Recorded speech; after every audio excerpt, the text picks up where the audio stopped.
Good evening, engineers and their guests.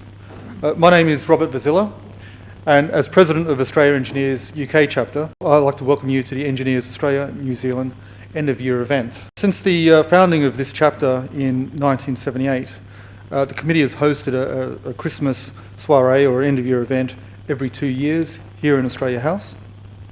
We're very thankful to Australia House for their past generosity for the use of this venue, and we hope this can continue in the future. Tonight we're honoured to have a representative of Australia House as our special guest. Andrew Sainsbury leads a Trade and Economics team at Australian High Commission here in London. He has served as a senior negotiator at the Comprehensive and Progressive Agreement for Trans-Pacific Partnership and Australia's bilateral free trade agreements with Japan, Korea and China.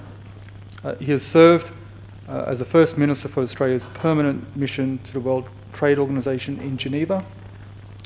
Ladies and gentlemen, please join me and give a warm welcome to Andrew Sainsbury.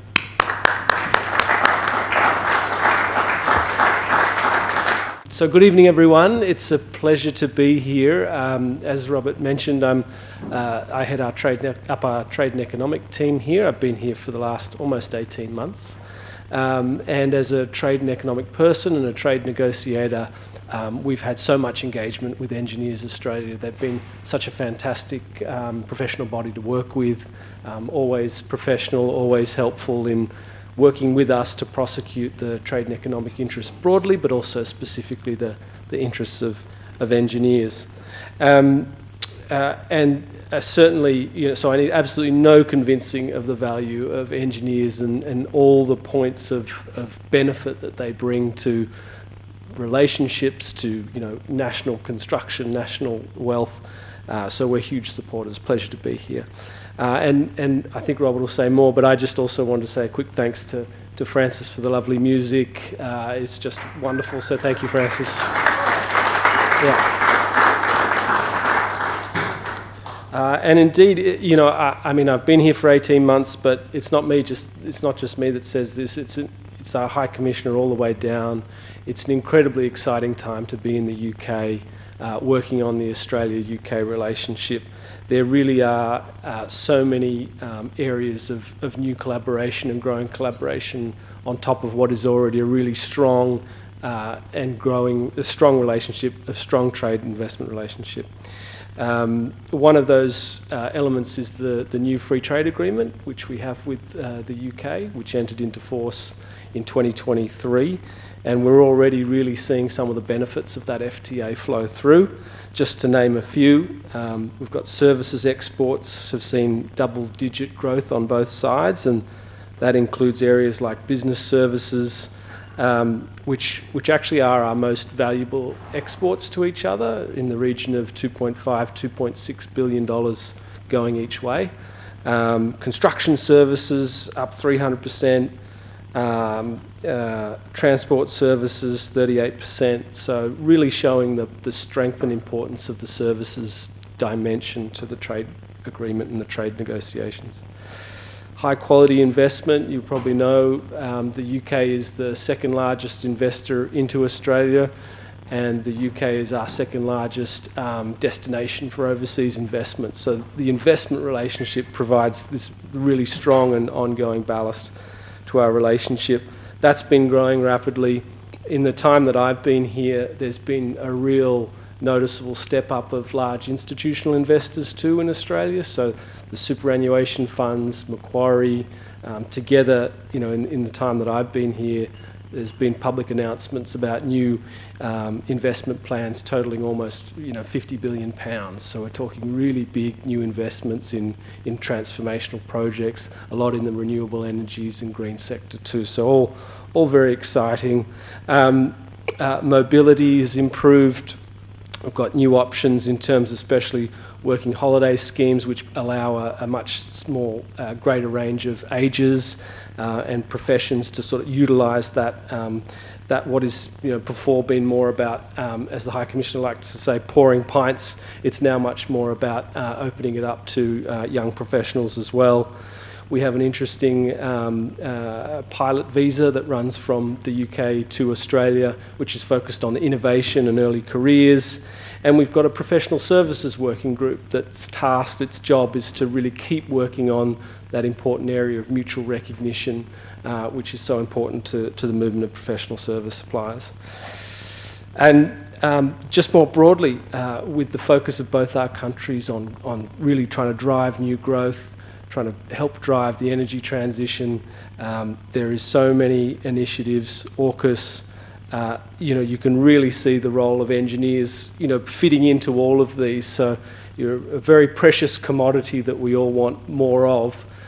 So I commend the work that you do.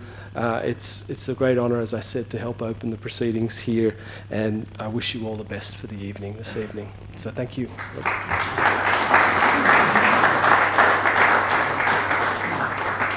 Now, today's presentation, it's about space.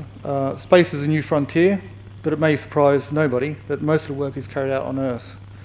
There are currently plans for another moon landing, but this time with an extended stay. And who knows, we may even have feet on the ground in Mars. But this long period of time in space needs research, and that starts with the International Space Station.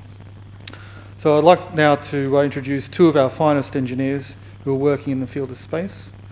Catherine Bennell-Pegg was born in Sydney and grew up in the Northern Beaches. This year, under the Australian Space Agency, Catherine has become the first astronaut to qualify under the Australian flag. This is after 13 months of training at the European Space Agency. Catherine is now eligible for future missions to the International Space Station, which is really exciting. Frank Gallagher is a flight director based out of Adelaide, and he'll be tasked at mission control at the European Space Agency. Unfortunately, Frank and Catherine were not able to make it here tonight due to prior engagement, but we have a recording of the interview. And over the next 10 minutes, both Catherine and Frank will tell us about their inspirational journey in engineering.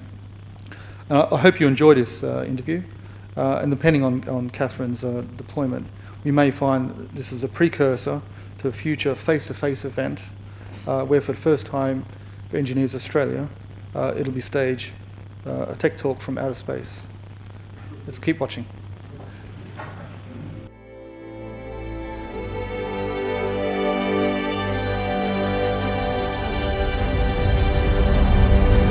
This is our 2022 class of ESA astronauts. Hi everyone, Frank and I are so happy to have the chance to talk with all of you, and thanks for the opportunity to at least virtually be back in this beautiful venue speaking about all things space and careers.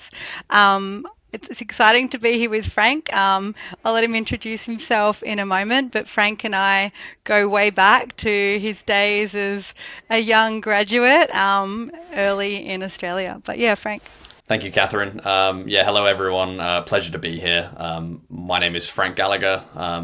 Catherine and I have worked together at the Australian Space Agency, and currently I'm a flight director on the European Space Agency's International Space Station Flight Control Team. So pleasure to be here and looking forward to the chat, Catherine. Perhaps we can start with why each of us got into space. Early in my career, I had originally wanted to work in motorsport, so I had an automotive background. I think the draw of space, of course, being at the cutting edge of technology and human exploration, I think was the key thing. But I think originally I didn't really think that I could work in space. So one of the things that I think is amazing about a space career is that I think a lot of people don't really understand all the different backgrounds that you can have to get into space. When I realised that it was an opportunity for me, that was when I pivoted towards a master's degree in space systems engineering and then working into the space industry. So that was kind of my pivot. But yeah, I think from your side, it was a bit of a different story, more of a from childhood. I always loved, looking up at the stars and wanted to go explore them like most kids do. About 7 out of 10 Aussie kids under the age of 12 want to be astronauts, which is phenomenal. And I think it just comes from, that childhood curiosity and desire for adventure many of us have, the same reason you look under a rock or climb a tree, the same reason people have wanted to explore our world since humanity began, and also explore space. And as I grew up, I really wanted to be an astronaut, and so I set out to see what that would take. And I saw that to be an astronaut, you could have a career in pretty much any STEM field. It didn't have to be a space career. It could be in science and engineering and maths. You could be a pilot. You could be a doctor. You should be someone that likes expeditions, or, whether that's scientific expeditions or, other kinds of adventures. And you should have operational skills, live internationally, and all these things. And that all sounded pretty great. And I ended up studying physics and engineering at uni in Sydney because the engineering degree had the word space in the title, space engineering. And I didn't even really know what engineering was beyond the definition of the term. But I knew that it would build on my experience flying and the physics that I love so much. 3 big takeaways for all of you in the audience. First of all, dream big for yourself, whatever your dreams may be, for yourself, your community, your world. And as you do that, do it because you love the journey, not just the destination. Keep going to networking events like this one, building an understanding of what's happening within a broader network, as well as people in your workplace, is a way to see opportunities and solutions to problems that you might not have realized existed. It's been a pleasure speaking with you, Catherine, and being able to speak to all these engineers here tonight. Yeah, it was great to see you again, albeit virtually, Frank, and I look forward to speaking to you, hopefully in a mission control or even one day from space.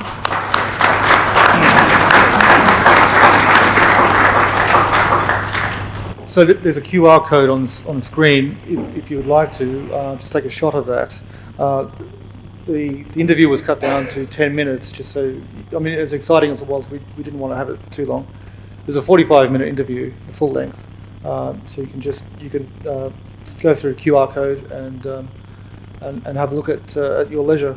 I think that's inspiration to everybody. I know there's a young person here tonight who's thinking about becoming an engineer, and I hope that's quite inspirational. About the field of space is a new frontier, and I think the Australian government now with the Australian Space Agency, there's great hope for the future. So. I think it's a great thing, and thank you also, Andrew, for taking that video and editing it.